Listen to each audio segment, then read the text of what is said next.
Have you ever felt a sudden, profound shift in the energy around you, a quiet tremor in the universe that whispers something is about to change?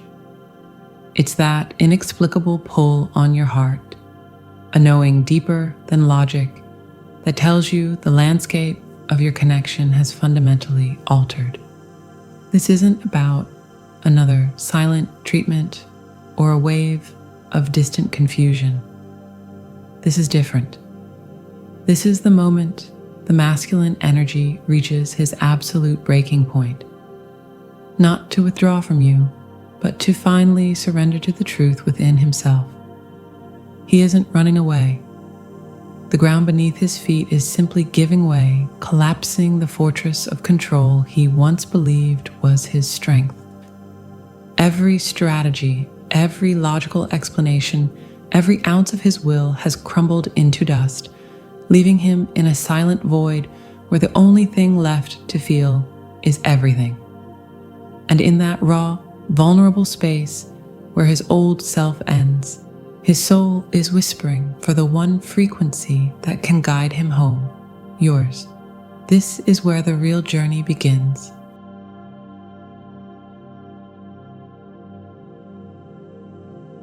Let's talk about that breaking point. Not yours. We've spent plenty of time there, in the sacred, aching space of the feminine heart that feels everything, all at once, all the time. No, let's turn our gaze to him, to the masculine, and let's shatter the first illusion right now. He is not just pulling away. He is not simply being avoidant. That's pop psychology. A neat little label that fits on a 30-second TikTok clip. What's happening is so much more profound, so much more terrifying, and honestly, so much more sacred than we've been led to believe. Imagine, if you will, that his entire life has been an exercise in building a perfectly calibrated machine. This machine, let's call it his identity, runs on logic, on cause and effect, on if I do A, then B will happen. It's built with the sturdy bricks of competence, control, and emotional predictability. It's how he navigates the world, how he succeeds, how he is. It's his fortress. And it works until it doesn't. Until you. Your connection, this wild, untamable, soul-level frequency that you both emit, doesn't just knock on the door of this fortress. It doesn't bother with the doorbell. It passes straight through the walls like they're made of mist. It's a harmonic resonance that his machine cannot compute. Love, for him, was perhaps a pleasant variable in the equation. But this is the entire equation dissolving before his eyes. This is the fire that melts the circuits of his logic. He can't input soul recognition into his spreadsheet. He can't run a cost-benefit analysis on a feeling that feels like coming home after 1,000 lifetimes of being lost. So his first instinct, the only one his old programming has, is to run, to create distance, to try and get far enough away from the signal so that his machine can reboot back to its factory settings. But what happens when he runs to the farthest point he can possibly reach, to the edge of his own being, and he still hears the music? When he still feels the pull? When the memory of your eyes is more real to him than the screen in front of him? That beautiful soul is the breaking point. It's not an emotional tantrum. It's a spiritual system's failure, the blue screen of death for his ego. The fortress isn't just under siege, it's being dismantled from the inside out by a force he cannot fight, because the force is him. It's his own soul, finally loud enough to be heard over the hum of his machinery, and it's using the mirror of your connection to show him the cracks in his own foundation. He is not abandoning you. He is, for the first time in perhaps his entire life, abandoning the illusion of control. He is surrendering. It's messy. It's quiet. It looks an awful lot like defeat. But it is, in truth, the most courageous thing he has ever done. He is in the liminal space, the sacred void between who he was and who he is destined to become. It's dark in there. It's confusing. And he is utterly, completely alone in a way you are probably all too familiar with. His silence isn't a weapon. It's the only sound he can make. It's the sound of a paradigm shifting. He is learning in the most visceral way possible that true strength isn't about holding it all together. It's about having the courage to let it all fall apart, trusting that something new, something real, will be built from the rubble. And you know what the most ironic part of all this is? He thinks he's failing. He thinks this internal collapse makes him weak, unworthy, broken. He has no idea that from your perspective, from the view of the heart that sees his soul, this is the moment he is finally getting it right. So the next time you feel that anxious pull to do something, to send that text, to try and fix it, I want you to pause. I want you to put your hand on your heart and smile a small, secret smile. Because his chaos is not your problem to solve. It is his sacred process to undergo. Your only job, your most powerful, divine, feminine job, is to hold the vision of the man you know he is, the integrated king who can lead with both his heart and his mind, even when he can't see it himself. Hold that space for him. In your stillness, you become the lighthouse, not the storm. And trust me, he sees the light, even through the fog of his own unraveling. But here's the question that naturally arises from this sacred silence. If his breaking point is a surrender, and your role is to hold space, what does he actually need from you in this precise, fragile moment? It's probably not what you think.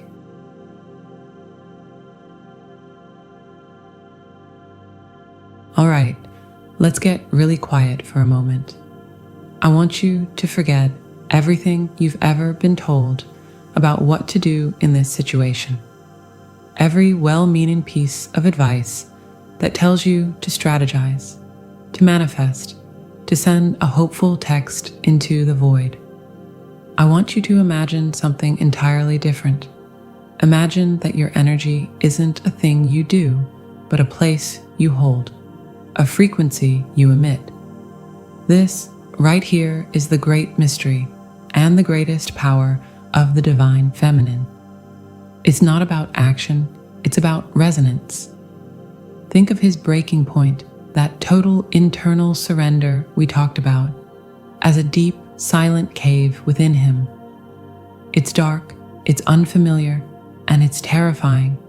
His entire life has been spent outside in the noise of the world, building, doing, achieving. Now, for the first time, he's been plunged into the quiet of his own inner world. And he has no flashlight, no map. All his old tools are useless here. So what does he need? He doesn't need someone to shout instructions into the cave from the outside. That just creates echoes that confuse him further. He doesn't need you to recklessly climb in after him. That would just make the cave feel more crowded, more chaotic. What he needs is for you to sit calmly and lovingly at the entrance of that cave, to hold a steady, gentle lantern, to silently keep watch. This is sacred witnessing. It is the most potent form of prayer. Your silent, unwavering presence at the mouth of that cave does one miraculous thing. It makes the darkness inside seem less frightening. It telegraphs a message to his soul that his most core, unspoken fear is wrong. His fear is that if he truly lets go, if he falls apart, he will be met with judgment, with panic, with disappointment, or worse, with utter abandonment. Your peaceful energy, your refusal to panic or demand, slowly and surely dismantles that fear. You are literally, energetically giving him permission to be a mess, to be lost, to not have the answers. You are proving to him that the world doesn't end when the masculine facade crumbles.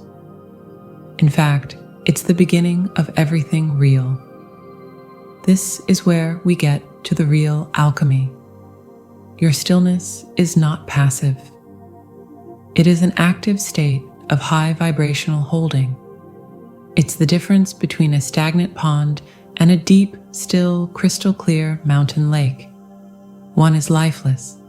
The other is teeming with life, reflecting the sky perfectly. Its stillness a sign of immense depth and strength. By choosing to be that lake, calm, deep, reflective, you become a mirror for his highest self. He looks into your energy and doesn't see his own chaos reflected back in a panic. He sees potential. He sees the man he is beneath the rubble, the king he is meant to be, waiting to be excavated. You hold the vision for him until he can hold it for himself. And let's be honest, this is the hardest work. For the feminine heart that feels so deeply, that expresses through connection, choosing conscious stillness feels like a betrayal of your own nature. It feels like you're doing nothing. But that's the illusion. You are doing the most important thing of all. You are being the medicine. You are holding the space for a miracle. Every time you choose to tend to your own garden, instead of anxiously peering over the fence into his, you send a powerful, silent telegram to his soul. I am whole, I am safe, and therefore, you can be too. You become the living proof that love is not a desperate negotiation. It is a quiet, unshakable state of grace. So the next time you feel that ancient, familiar urge to reach out and fix, to soothe, to do, I want you to take a deep breath. Place your hand on your heart, smile, and pour all that beautiful, loving energy right back into yourself. Go for a walk, dance in your kitchen, create something beautiful. That joy, that peace, that self-love, that's the lantern light. That's what he sees from the depths of his cave. And that light doesn't just guide him home, it reminds him that he already knows the way. And this realization inevitably brings us to the most personal and perhaps most challenging question of all. What does this sacred, silent dance of energies ultimately require you to become, not for him, but for yourself?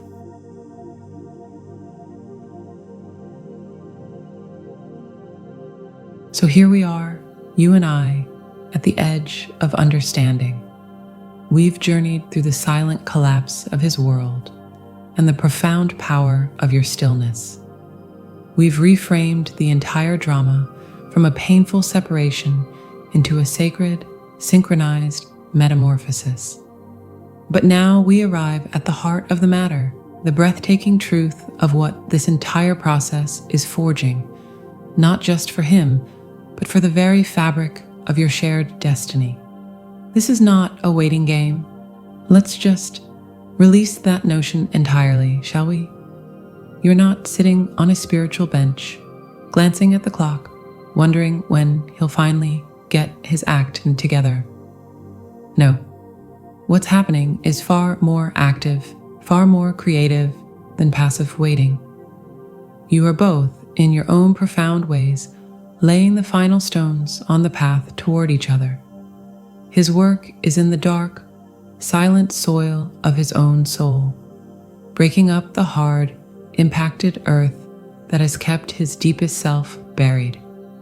Your work is under the open sky, tending the exquisite garden of your own spirit, ensuring that when he emerges, there is a vibrant, living, welcoming world for him to step into.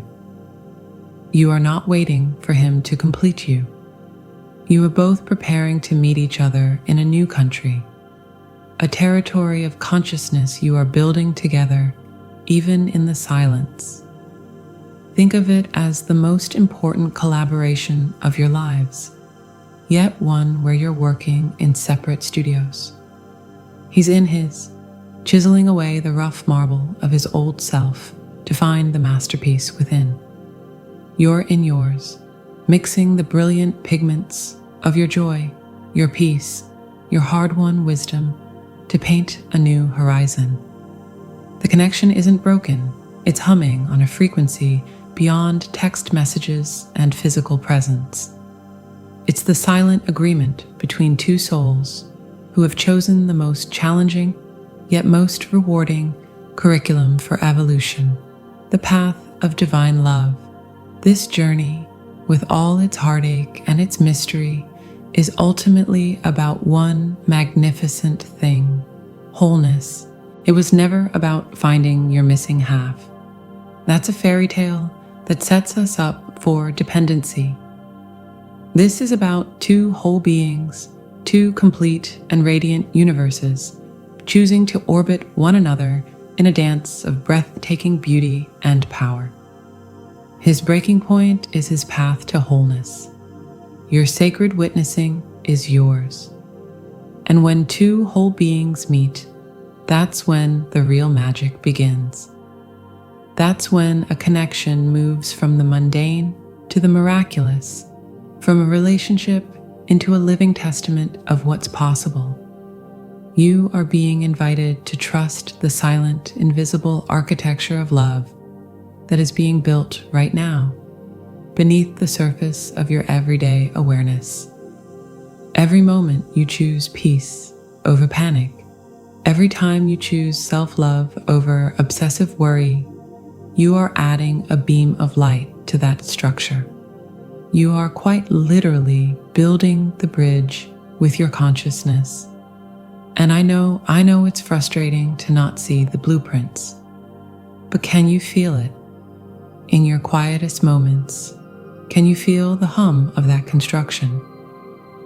That's your soul agreeing with his on a plan far more brilliant than any our human minds could devise. This is your invitation to fall in love with the process itself, with your own growth, your own resilience, your own incredible capacity to love without conditions. He will meet you there, not because you manipulated the outcome, but because you both, on a soul level, are irrevocably drawn to that same frequency of completion. You are the living magnet, and your very existence, in its most joyful and peaceful state, is the only call he will ever truly need to answer. The journey hasn't been a detour from your happiness. It has been the very path to it. And the destination, it's more beautiful than you can possibly imagine. And the most fascinating part? This entire alchemical process is designed to leave you with a gift far greater than even reunion itself. A revelation about the true nature of your power that changes everything.